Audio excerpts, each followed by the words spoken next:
मैंने पार्लियामेंट अपनी भिवानी महेंद्रगढ़ और दादरी से चुनाव लड़ने का निर्णय ले रखा है। माननीय चौटाला साहब ने मेरे को 9 में टिकट दी। नांगल चौधरी से नई कॉन्स्टिट्यूंसी बनी थी और उसमें मैं तकरीबन 13,756 वोटों से जीता था। मोह भंग की बात नहीं है, आज भी मैं उनका सम्मान करता हूँ, माननीय ओम प्रकाश चौटाला जी का, उनके परिवार का। लेकिन उनके परिवार की आपस की कहीं न कहीं मनमुटाव की वजह से हमारे जैसे लोगों को कांग्रेस पार्टी में शामिल होने का एक निर्णय लिया, क्योंकि आपस में परिवार फाट चुका था। अजय कप्तान की बात का मैं सम्मान करता हूँ, स्वागत करता हूँ, उन्होंने बिल्कुल ठीक कहा। क्योंकि हमें जब तक अपनी कांग्रेस को हम गुटबाजी में बांट करके रखेंगे और किसी विशेष आदमी के कहने से क्षेत्र में या पूरे प्रदेश में या विशेष कोई कॉन्स्टिट्यूंसी में या पार्लियामेंट्री कॉन्स्टिट्यूंसी में अगर किसी एक आदमी को आगे लेकर के चलोगे तो इसमें ठीक बात है कि दम घुटने में कोई कमी नहीं है। आस्था ये ठीक बात है कि मैं भी भूपेंद्र सिंह हुड्डा में रखता हूँ। और जिस प्रकार से मोदी जी ने जो वादे किए थे और वो वादा खिलाफी गई, उसको लेकर के मैं मेरी अपनी पार्लियामेंट्री कॉन्स्टिट्यूंसी की तो मैं बात करता हूँ कि यहाँ हमारी पार्टी कांग्रेस पार्टी जीतेगी और उसमें भी मैं जीतूंगा। कांग्रेस पार्टी की सरकार थी, उस वक्त को उठा करके देखो। आपको यहाँ महेंद्रगढ़ में पाली में बहुत बड़ी केंद्रीय यूनिवर्सिटी देने का काम किया, आपके पटिकरा में आयुर्वेदिक हॉस्पिटल बनवाने का काम किया। लेकिन इन्होंने वो 152D का जो रोड बनाया, मैं दिल से उनका भी धन्यवाद करता हूँ। जो अच्छा करता है उसको अच्छा बताएंगे। आपने देखा होगा 3-4 दिन पहले ही किस प्रकार से हमारे लोकदल के प्रदेश अध्यक्ष को गोली से मोहन दिया, अब तक उसका पता तक नहीं है। और अगर आगे चल करके पहले ही बदमाशी बहुत बढ़ रही थी और 4 साल का जिस प्रकार से कहते हैं कि अग्निवीर लगाने का काम करेंगे और उसके बाद में उनको घर भेज देंगे, उनको बल्कि उल्टा काम सिखाने का और काम करेंगे, गोलियां चलाओ और लूट मचाओ। भूपेंद्र सिंह यादव बीजेपी पार्टी से हैं और भूपेंद्र सिंह यादव अगर आते हैं और वो उनको टिकट देते हैं तो फिर तो मैं ये कहूँगा कि इस देश और प्रदेश में कोई काम की पहचान नहीं होगी, कोई खुशी गमी की पहचान नहीं होगी। हमारे एरिया में अगर वो आते हैं तो मैं तो ये कहूँगा कि इस इलाके का दुर्भाग्य, अगर मुश्किल से मेरे ख्याल में हमारे 18 लाख वोट हैं और मैं दावे से कह सकता हूँ उसको अगर मुश्किल से 1000 आदमी उसकी शक्ल देखी होगी और उस आदमी को यहाँ तारते हैं तो उसको कैसे लोग लाइक कर लेंगे। शराब का बिजनेस पहले भी था, आज भी है, आज भी शराब का बिजनेस है, पहले भी था। लेकिन स्कूल मैंने जब खोला 1995 में, मैं एक बात कहता हूँ कि 20-30 साल पहले जो एजुकेशन थी, मैं इसमें 29 साल से हूँ और आज में और उसमें बदलाव ये है, पहले हमारे एरिया में एजुकेशन नाम की कोई चीज़ नहीं थी।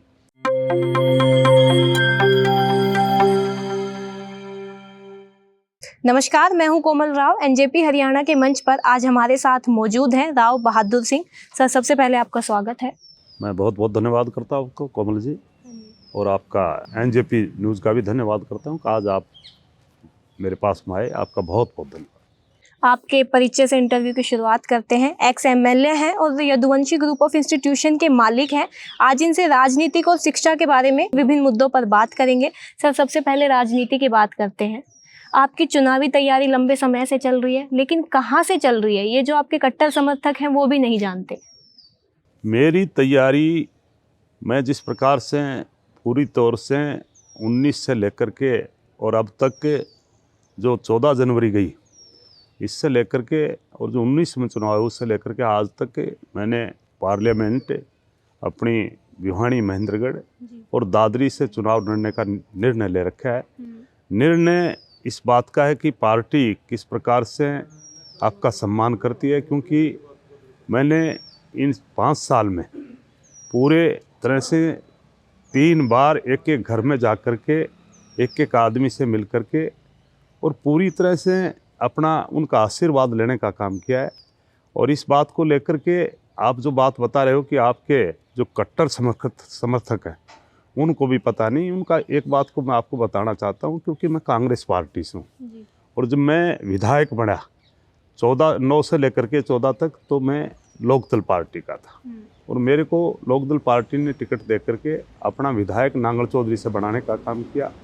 और उससे पहले भी मैंने चुनाव लड़ा था 2005 में, मैं आज़ाद चुनाव लड़ रहा था। लेकिन माननीय आज हमारे बीच में मुलायम सिंह जी नहीं है उन्होंने आकर के मेरे से ये बात कहने का काम किया कि आप हमारी पार्टी के टिकट लेने का काम करें, और मैंने उनका आशीर्वाद लेकर के 2005 में भी चुनाव लड़ा था। मैं मात्र नारनौल से 2700 वोट से पराजित रहा था। और उसके बाद में माननीय चौटाला साहब ने मेरे को 9 में टिकट दी, नांगल चौधरी से नई कॉन्स्टिट्यूंसी बनी थी, और उसमें मैं तकरीबन 13,756 वोटों से जीता था। और मैं 9 से लेकर के 14 तक एमएलए रहा, अपोजिशन का एमएलए था। फिर वजह क्या रही कि हरी पगड़ी से मोह भंग हो गया, आपने कांग्रेस ज्वाइन करी? मोह भंग की बात नहीं है, आज भी मैं उनका सम्मान करता हूँ, माननीय ओम प्रकाश चौटाला जी का, उनके परिवार का। लेकिन उनके परिवार की आपस की कहीं न कहीं मनमुटाव की वजह से हमारे जैसे लोगों को कांग्रेस पार्टी में शामिल होने का एक निर्णय लिया, क्योंकि आपस में परिवार बांट चुका था और हमारे लिए दोनों परिवार एक थे। इसलिए हमने निर्णय लिया कि इनके बीच में ना पड़ करके और हम कांग्रेस पार्टी में सेवा करने का काम करें। तो कांग्रेस पार्टी हमने बल्कि 14 में ही और ज्वाइन करने का काम किया था चुनाव के बाद में, क्योंकि 14 में जब मैं पार्लियामेंट का चुनाव आए तो उस वक्त माननीय ओम प्रकाश चौटाला ने मुझे पार्लियामेंट की टिकट भी दी थी। भिवानी महेंद्रगढ़ से मैंने चुनाव लड़ा था और चुनाव में मात्र मैं आपके 46,000 वोटों से पराजित रहा था, सेकंड नंबर पर रहा था। माननीय हमारे धर्मवीर जी बीजेपी के कैंडिडेट थे, मैं लोकदल का था, और हमारी बहन सुरती चौधरी कांग्रेस पार्टी की कैंडिडेट थी। तब भी मैं दूसरे नंबर पर रहा था, 46,000 वोटों से मैं पराजित रहा था। जबकि वो एक टाइम ऐसा था 14 में, और 19 का टाइम एक ऐसा था जो अपने मोदी जी की पूरी तरह से आंधी चल रही थी। हमारे हरियाणा प्रदेश में नहीं, पूरे देश में कोई 7 लाख से हार रहा था, कोई 5 लाख से, लेकिन मैं एक ऐसा व्यक्ति था जो सिर्फ मात्र 46,000 वोटों से पराजित रहा था।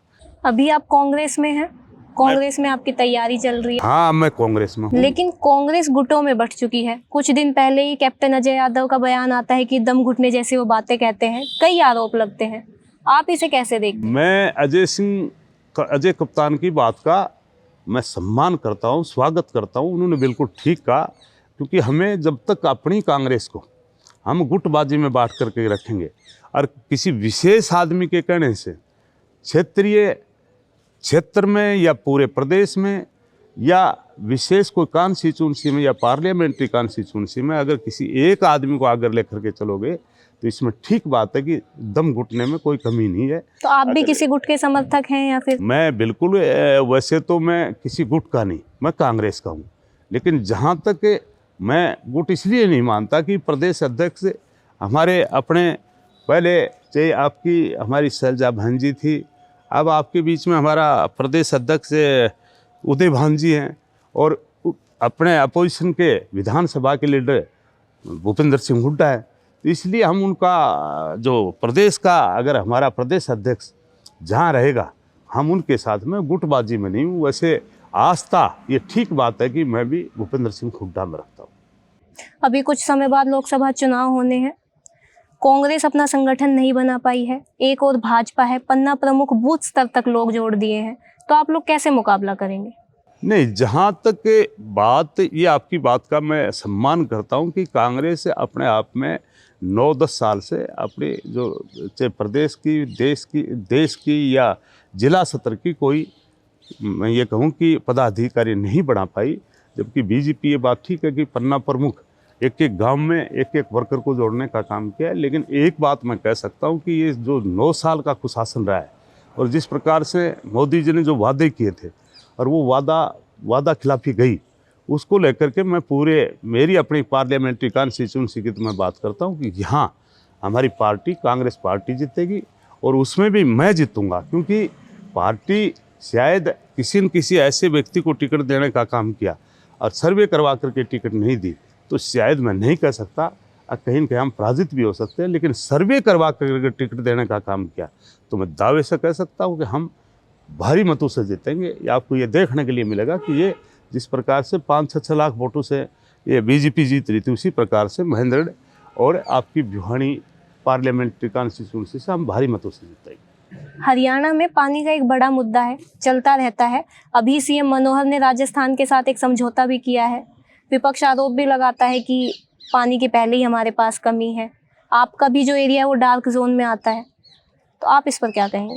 मैं जहाँ तक बात करता हूँ, मैं बिल्कुल अपोजिशन के, हम भी अपोजिशन के, हम भी ये कहेंगे कि अगर ये आज बीजेपी की सरकार राजस्थान में है और यहाँ भी बीजेपी की सरकार है, और वो समझौता कर करके अगर हमारा हरियाणा का पानी देते हैं तो हम इसको एक मिनट भी बर्दाश्त नहीं करेंगे। बल्कि मैं राजस्थान से, मेरी जन्मस्थली है, मैं इसके उनके विपक्ष में नहीं हूँ, लेकिन पहली कर्म स्थली और राजनीतिक स्थली हमारी हरियाणा है। अगर हरियाणा का पानी कहीं भी देने का काम करेंगे तो हम इसका डट करके विरोध करने का काम करेंगे। आप जनता के बीच अपनी चुनावी तैयारी में किन मुद्दों को लेकर जाएंगे? भाजपा का कैसे घेराव करेंगे? एम्स जैसी परियोजना हो गई, कई शिलान्यास हैं उनके खाते में। नहीं, देखो, जिस प्रकार से इनको 9 साल का टाइम मिला है, आज ये एम्स की बात करते हैं। एम्स की इन्होंने 9 साल में एक उद्घाटन करने का काम किया, जबकि मैं कह सकता हूं कि आने वाले टाइम में ये 10 साल में भी उसको पूरा नहीं कर पाएंगे। लेकिन हमारी सरकार थी, कांग्रेस पार्टी की सरकार थी, उस वक्त को उठा करके देखो। आपको यहाँ महेंद्रगढ़ में, पाली में बहुत बड़ी केंद्रीय यूनिवर्सिटी देने का काम किया, आपके पटिकरा में आयुर्वेदिक हॉस्पिटल बनवाने का काम किया। पार्टी जब राज आता है तो काम तो वही करेगा जिसका राज है। हमने भी कोई काम करने में कोई कसर नहीं छोड़ी थी। जबकि बीजेपी ने एक बात कही थी कि हमारी सरकार बनेगी, हम हर व्यक्ति तक 15 लाख रुपए देने का काम करेंगे, जबकि 15 रुपया भी देने का काम नहीं किया। उन्होंने कहा था कि हम 2 करोड़ नौकरियां देने का काम करेंगे, उन्होंने एक भी नौकरी लगाने का काम नहीं किया।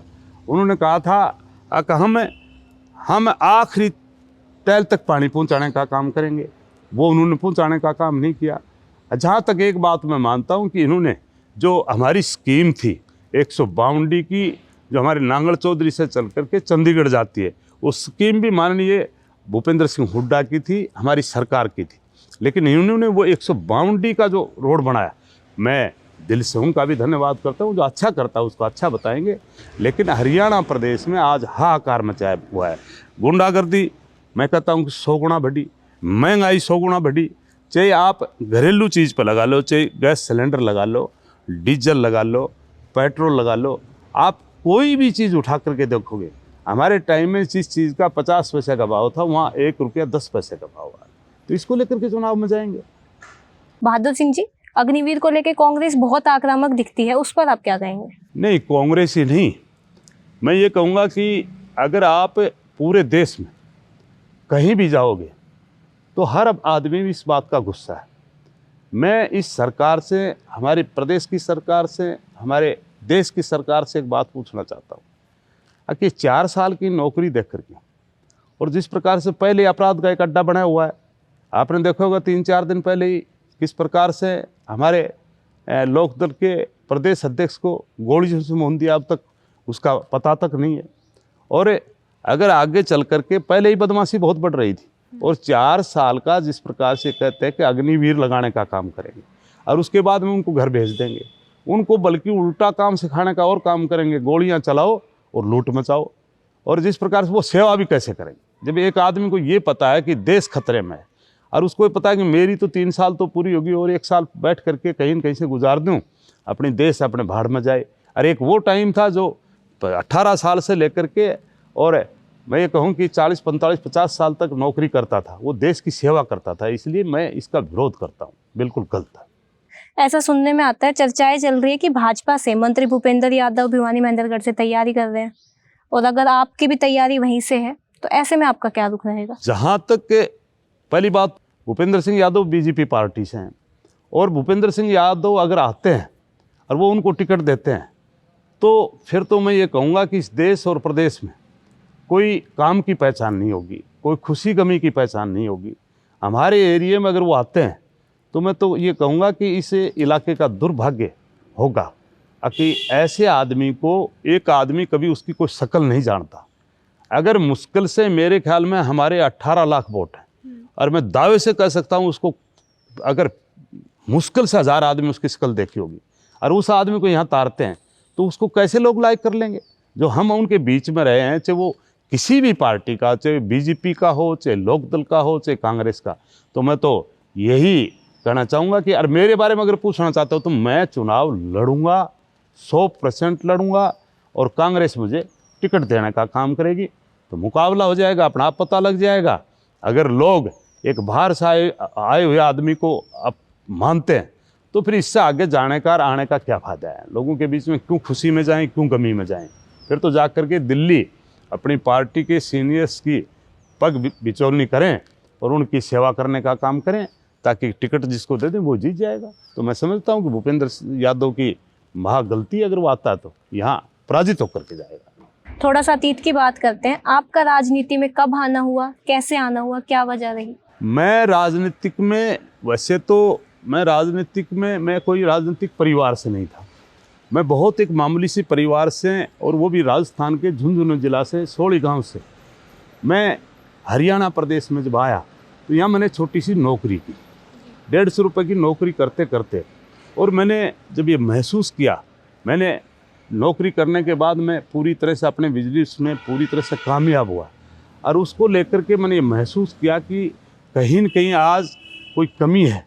तो आज हमारे ज़िले में, जिसको दक्षिणी हरियाणा कहते हैं, उससे दक्षिणी हरियाणा में मैंने कमी महसूस करते हुए, पहली बात तो मैंने सोचा कि इस हमारे दक्षिणी हरियाणा में एक तो एजुकेशन की बड़ी भारी कमी थी, जिसको काला पानी कहते थे, बैकवर्ड कह करके पुकारते थे, और एक राजनीतिक तौर पे यहाँ कोई भी इतना सक्षम आदमी नहीं था। मैंने कहा अपनी इसकी शुरुआत करें। तो हमने 1995 में हमने पहली बार यहाँ के शिक्षा के बारे में हमने सोच करके, और ये यदुवंशी नाम का पौधा 1995 में यहाँ महेंद्रगढ़ में लगाने का काम किया, और उस पौधे की वजह से आपको जिस प्रकार का लोगों का आशीर्वाद मिला। 1995 में मैंने जब ये स्कूल की शुरुआत की तो यहाँ लोग पहले एक बात सोचते थे कि डॉक्टर का बच्चा डॉक्टर बने, आईएएस का बच्चा आईएएस बने, आईपीएस का बच्चा आईपीएस बने, और आईआरएस का बच्चा आईआरएस बने।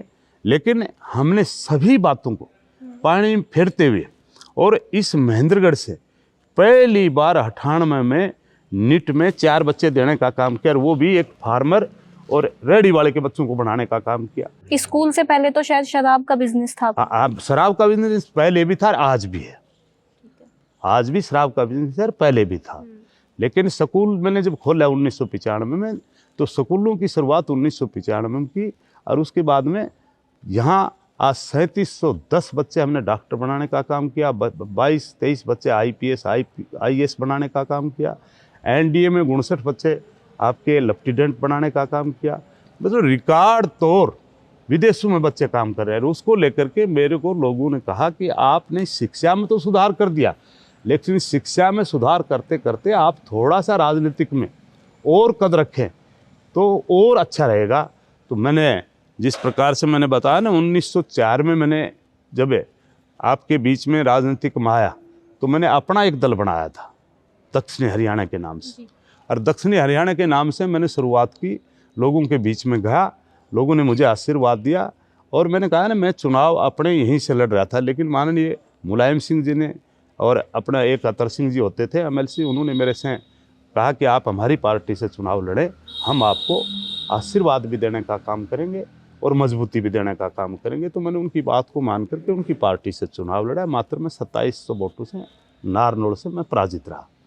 और उसके बाद में जिस प्रकार का लोगों का आशीर्वाद मिला, 9 में मैं एमएलए बना, और 14 में मैंने बताया ना पार्लियामेंट का चुनाव मामूली सा अंतर से आ रहा था। और इसमें भी कोई दो राय नहीं। मैं इसलिए कहता हूँ, मैं आपको इसलिए कह रहा हूँ कि मैं जीतूंगा, क्योंकि अगर इस दक्षिणी हरियाणा में अगर आप चाहे राजनीतिक, मैं ये कहूँ कि हरियाणा प्रदेश बना, ज्वाइंट पंजाब और ज्वाइंट हरियाणा था जिसको पेप्सू बोलते थे, उसमें भी आप उठा लेना, राजनीतिक लोग पहले भी थे। लेकिन मैं एक बात दावे से कह सकता हूँ कि जो हमने काम कर दिया, जो हमने बच्चे निकाल दिए, जिन बच्चों को हमने कामयाब करने का काम किया, चाहे सबका आंकड़ा निकाल लेना, चाहे यहाँ कितने भी बड़े राजनीतिक थे, राजनीतिक घरानों से परिवार थे, उन्होंने भी शायद इतने लोगों को बारोजगार और अधिकारी बनाने का काम नहीं किया, लेकिन हमने ज़रूर किया। आज भी आपके यहाँ 43 संस्थाएं काम कर रही हैं, और 43 संस्थाओं में मैं शायद संस्थाओं में तो आपने सुना होगा कोई 20,000 30,000, हम 7-7 लाख रुपए तनख्वाह देते हैं।